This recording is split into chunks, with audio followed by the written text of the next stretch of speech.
Ingana ba ta ka-establish? Wala. Kaya nga ito magungandan, murag, binuhin lang. Enjoy lang. Basti ko man ang gabi. Ba? Itong mga kanta. Kung nga dirita na wala.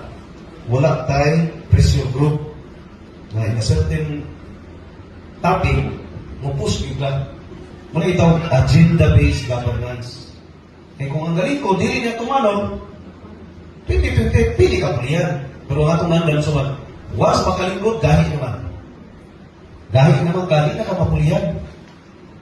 Muna karon, so kinanglan namin mindset na gusto na ito.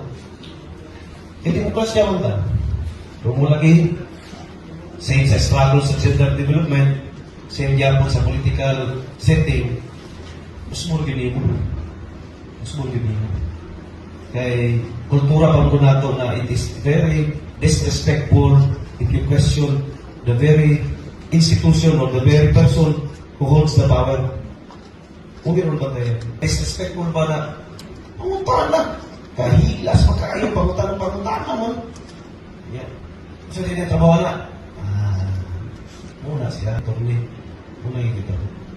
And the subtotal there is, kabaron na tayo na, but every one of us is maghilong lang.